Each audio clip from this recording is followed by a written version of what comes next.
जय श्री कृष्णा। राधे राधे। माघ मास महात्म्यम अध्याय 22 की कथा सुनेंगे आज।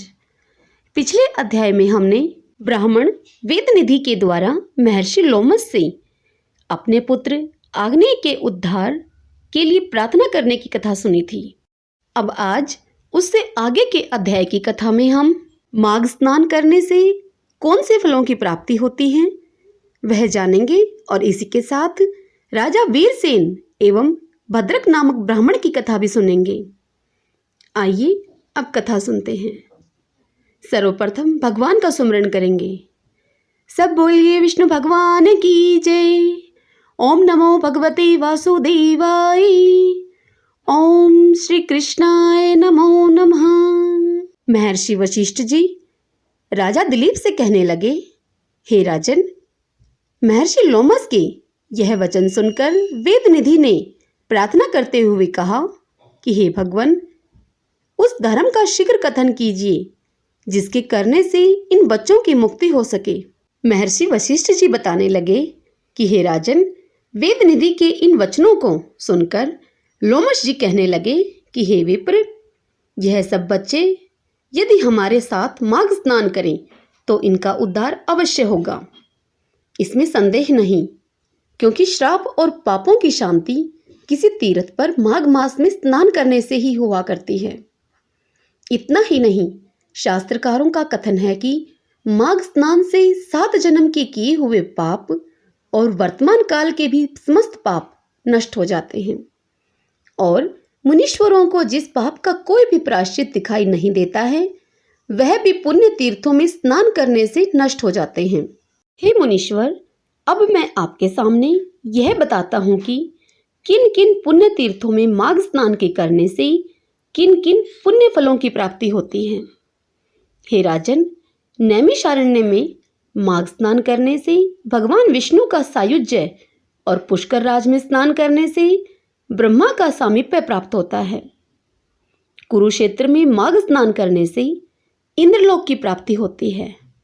देव सरोवर में स्नान करने से योग सिद्धि के फल की प्राप्ति होती है। हे ब्राह्मण, इसके संबंध में मुझे एक छोटा सा दृष्टांत याद आ गया है, वह मैं आपको सुनाता हूँ। ध्यानपूर्वक सुनिए। पुराने समय में अवंती नामक नगरी में एक वीरसेन नाम का बड़ा ही धर्मात्मा राजा रहता था। उस राजा ने नर्मदा नदी के तट पर आकर राजसूय यज्ञ किया और उसके अलावा 16 अश्वमेघ यज्ञ करते हुए ब्राह्मण, अतिथि और अभ्यागतों को सोने और आभूषणों का इतना दान दिया कि जिसका वर्णन किया नहीं जा सकता।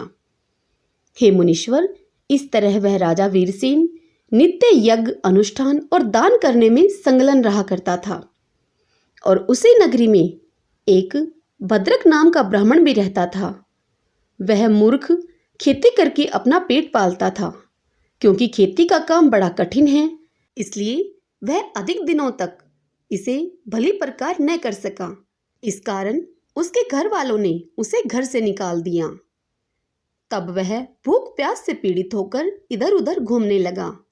एक दिन की बात है कि तीर्थ यात्रियों का एक दल प्रयागराज को जा रहा था, सो वह ब्राह्मण भी उनके साथ हो लिया और मार्ग में हरि कथा सुनता हुआ प्रयागराज में वह पहुंच गया। वहां जाकर उसने माघ मास की एकादशी से लेकर केवल 3 दिन ही स्नान किया और जो कुछ श्रद्धा अनुसार दे सकता था मेहनत मजदूरी करके उसने दान दिया और परमेश्वर का चिंतन करता हुआ माघ महात्म्य को ध्यान लगाकर उसने श्रवण किया। इतना ही नहीं, उसने सब तरह के दुष्कर्मों को सदा के लिए तिलांजलि देते हुए यह निर्णय किया कि मैं अब जन्म भर हिंसा, चोरी जारी, ईर्ष्या, द्वेष और चुगली आदि पाप कर्म सपने में भी अब नहीं करूंगा। भिक्षा मांगना, दान लेना और जीवना, इनका सर्वथा परित्याग करके अपनी भुजाओं के कठिन परिश्रम से अपना जीवन निर्वाह करता हुआ सदैव परोपकार में ही लगा रहूंगा। हे मुनीश्वर, ऐसा करने के कारण वह ब्राह्मण न केवल अपनी नगरी में ही बल्कि प्रांत भर में श्रेष्ठ गिना जाने लगा। वह सब तरह के भोग और ऐश्वर्य का स्वामी हुआ। इसके बाद वीरसेन और वह ब्राह्मण दोनों एक ही दिन मृत्यु को प्राप्त होकर स्वर्ग को चले गए। इंद्रलोक में मैंने आप जाकर दोनों की समान गति देखी थी और वहां पर अनेक तरह के दिव्य भोगों का वह दोनों उपभोग कर रहे हैं। इसलिए प्रयागराज में माघ स्नान करने का यह फल है। हे राजन, अब मैं आपके समक्ष एक पिशाच मोचन इतिहास वर्णन करता हूँ। आप ध्यानपूर्वक सुनिए। हरिओम तत्सत। इसी के साथ यह माघ मास महात्म्य की कथा यही संपूर्ण होती है। इससे आगे की कथा हम अगले अध्याय में सुनेंगे। सब बोलिए विष्णु भगवान की जय। ओम नमो भगवते वासुदेवाय। ओम श्री कृष्णाय नमो नमः। भक्तजनों, यदि आपको मेरे द्वारा सुनाई गई माघ मास महात्म्य की यह कथा आपको पसंद आई हो तो इस वीडियो को लाइक करें और खूब शेयर करें। ज्ञान बांटने से बढ़ता है। इस ज्ञान को आप अपने मित्रों रिश्तेदारों के साथ शेयर कीजिए और पुण्य कमाइए। और इसी के साथ यदि आप मेरे चैनल श्री कृष्ण दीवानी पर पहली बार आए हैं तो इस चैनल को सब्सक्राइब कर लीजिए और बेल आइकन वाला बटन भी प्रेस कर लीजिएगा। जय श्री कृष्णा। राधे राधे।